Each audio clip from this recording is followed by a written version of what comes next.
జై భీమ్, జై భీమ్, జై భీమ్, జై భీమ్. వర్ధిల్లాలి భారత రాజ్యాంగం, వర్ధిల్లాలి భారత రాజ్యాంగం, వర్ధిల్లాలి. జోహార్ డాక్టర్ బిఆర్ అంబేద్కర్, జోహార్ బాబాసాహెబ్ అంబేద్కర్. అంబేద్కర్ రాజ్యాంగం, అంబేద్కర్ రాజ్యాంగం. జై భీమ్ అందరికీ.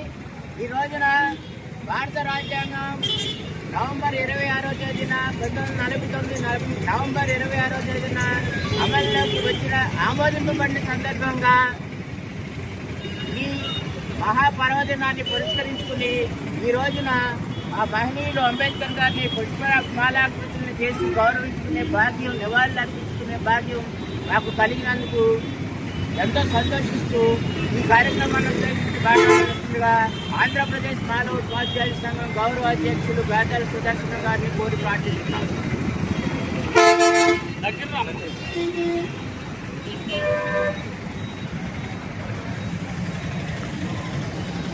నమో బుద్ధాయ జై భీమ్. నా పేరు బేతాల సుదర్శన. భారతీయ బౌద్ధ మహాసభ, సమతా సైనిక దళ్ మరియు ఆంధ్రప్రదేశ్ ఉద్యోగుల సంఘం, మాల ఉద్యోగుల సంఘం గౌరవ అధ్యక్షుడిగా పనిచేస్తున్నాను.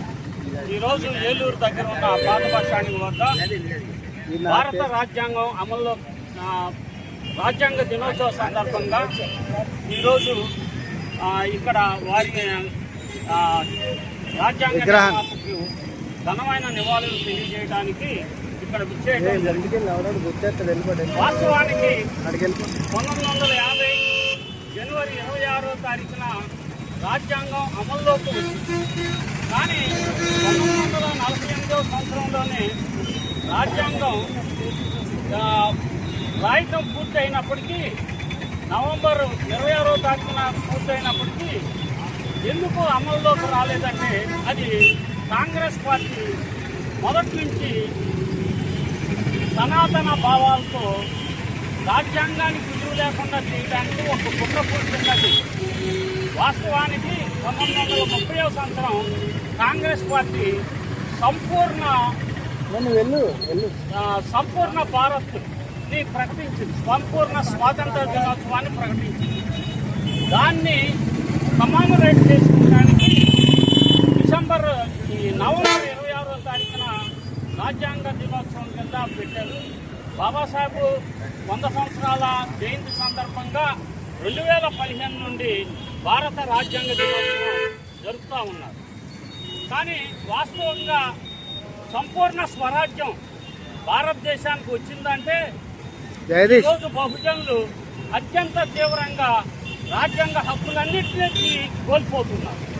అందుకు కారణం సనాతన భావజాల ప్రభావం అని తప్పనిసరిగా చెప్పచ్చు. బాబాసాహెబ్ ఏ లక్ష్యాలు అయితే, ఏ ఆశయాలతో అయితే భారత రాజ్యాంగం రాసి ఈ ప్రజలకు విముక్తి ప్రసాదిస్తుందని భావించారో ఆ రాజ్యాంగాన్ని తూట్లు పడుతూ అమలు కాకుండా ఈ సనాతన ధర్మం పేరుతో మోదీ వచ్చిన తర్వాత మరింత విస్తృతంగా బహుజనుల హక్కులన్నీ నిర్వీర్యం అయిపోతాయి. ఒక పక్కన రాజ్యాంగంలో ఆర్టికల్ 16(4) తర్వాత ఏర్పడిన 16(6)లో ఆర్థికపరమైన రిజర్వేషన్స్ భారత రాజ్యాంగం పేర్కొనకపోయినప్పటికీ 10% రిజర్వేషన్స్ ఇవ్వడం అనేది అత్యంత విచారకరమైనది.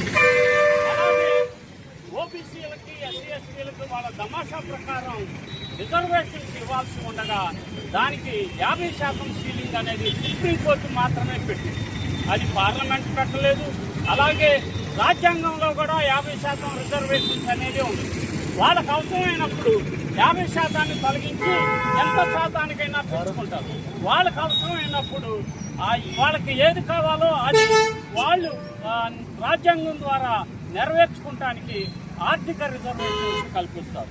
ఈ రోజున ఉద్యోగ విద్యాలలో చూస్తే ఈబీసీ రిజర్వేషన్స్ పేరుతో ఎస్సీ ఎస్టీ బీసీల కంటే అత్యంత తక్కువ మార్కులు వచ్చిన వాళ్ళని అవకాశం కలుగుతుందంటే మనకు వచ్చిన రాజ్యాంగ ఫలాలన్నీ కూడా నిర్వీర్యమైపోతుంది. అందుకు కారణం మనలో ఐక్యత లేకపోవటం. ఎస్సీ ఎస్టీ బీసీ 85% సమాజం కళ్ళు తెరవకపోవటం వల్ల మనువాదులు మన పైన వారి యొక్క అధికారాన్ని చూపిస్తున్నారు.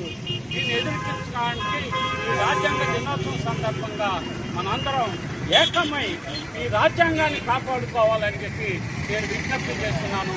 జై సంవిధాన్, జై సంవిధాన్, జై సంవిధాన్, జై సంవిధాన్, జై సంవిధాన్. జై సంవిధాన్. ఆప్ చేసి మళ్ళీ మాట్లాడు.